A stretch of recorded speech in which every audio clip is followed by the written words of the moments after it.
rights about that. Here's an interesting question. We'll pose this one first to Ms. Arnson. Is the open carry movement a male versus female issue? Why is it men who want to carry guns in public and typically not women? Why do we see 2 women versus 2 men on this panel today?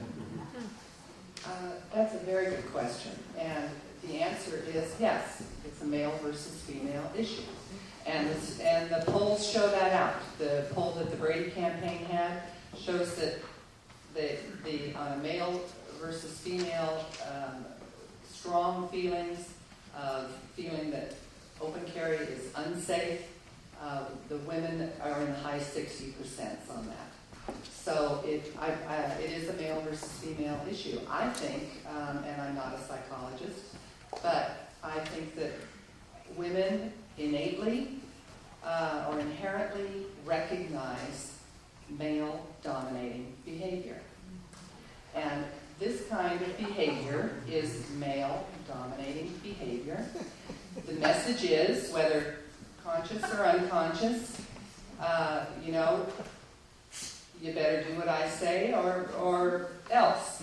And many men don't feel that way, but women can recognize that. So I think that may be the reason, but the polls and the statistics show that yes, women are much more against open carry. Mr. Shahab. We are, Ms. Saldana and Ms. Arnson, live in this fantasy world where they talk about theory. Chang and I, we're actual open carriers. We go to the events, we see women open carry. Granted, right now, the numbers might not be equal, but there are definitely women out there that believe in the right to open carry. If anything, a firearm is an ultimate equalizer. If you look at the size of a person, a woman would be able to defend herself very easily from a person of any size with a firearm. So we need to get any sorts of ideas of women being more, cosmopolitan or more refined than men out of our. And let's just start looking at people as people instead of breaking everybody down into demographics. Because I know earlier she mentioned something about people open carrying more after an African American became president. I'm half Filipino, I'm half Pakistani. I'm no racist. So I don't like some of the insinuations that you're making there. Mr. Shahab, on the heels of that, in terms of the gatherings that have been held, somebody asked, if the open carry movement encourages personal protection, as you said before, as a matter of personal public safety, why do advocates meet in large groups in public? Is this a political statement that you're making? When I was smaller, I had an older brother who collected comic books. He would go to comic book conventions. I collected baseball cards. I would go to baseball card conventions. People who have common interests have a natural tendency to want to gather together and discuss stories. I will tell you, when I first open carried, I was scared. I had spent a good month researching the issue, but I still didn't know what was going to happen if I was going to be open carrying. The fact that my first time I open carried and there were 3 other open carriers out there with me, I felt a little safer. I wasn't the only one out there. I had some people there to be witnesses if something happened, and quite frankly, we were in it together. So open carry meetups are a good opportunity for people to share stories about what has occurred to them carrying in their individual lives.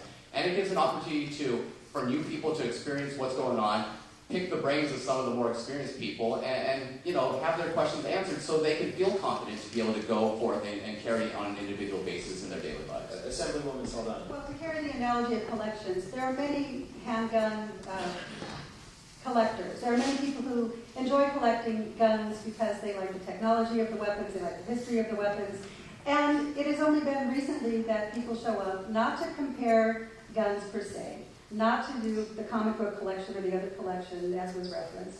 They are showing up in public places for a very different purpose. Not to exchange guns, because that wouldn't be a proper thing to do out in public. They're there to make a statement.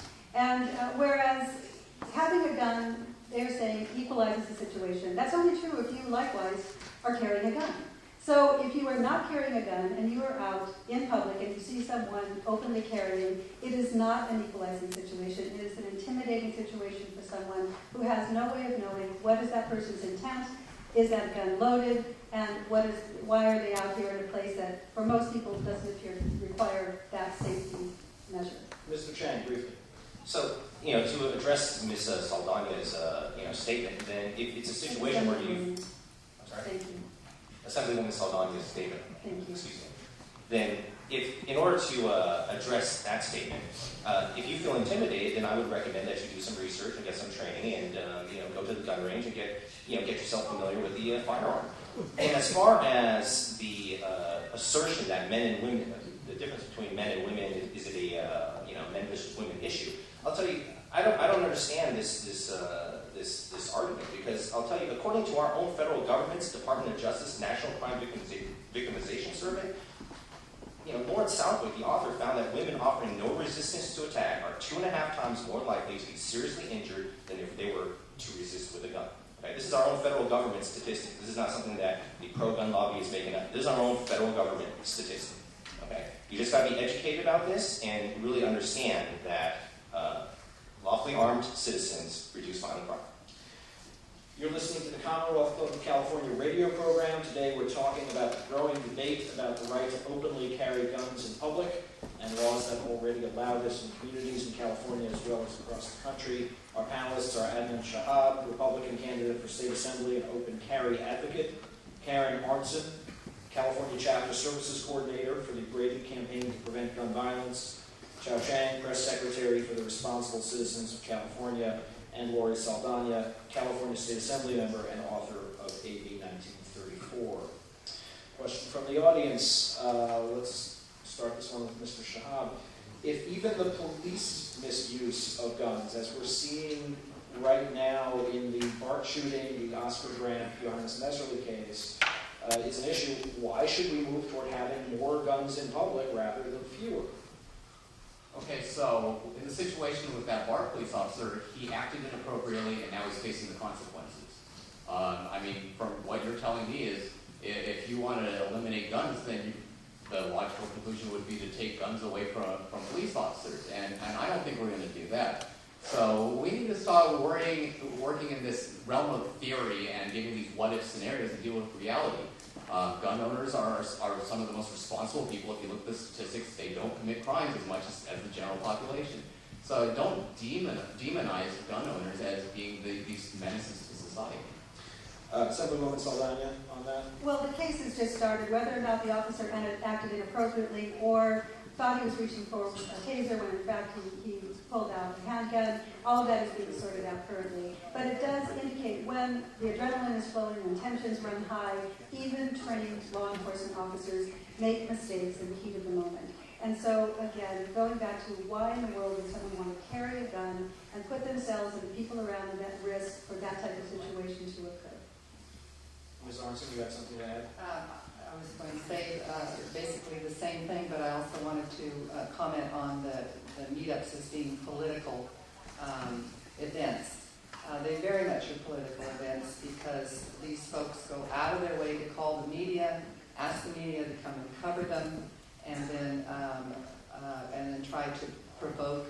The media then calls the Brady campaign and wants other groups to respond. But every single meetup that you've seen on television, the media have been called and asked to attend by these groups. Mr. Shahab, do you have something to add to that? Quite frankly, part of the education aspect of what we are doing as open carry advocates involves the media. Like I said, the first time I became aware that open carry was legal was through a media report. Now, obviously, a lot of people did not see that report. I didn't see that report until it was brought to my attention. So the fact that I'm contacting news media to cover our events is an effort to educate the public about what is legal and what is not legal. So we get fewer irrational calls to police departments that deal with non-situations.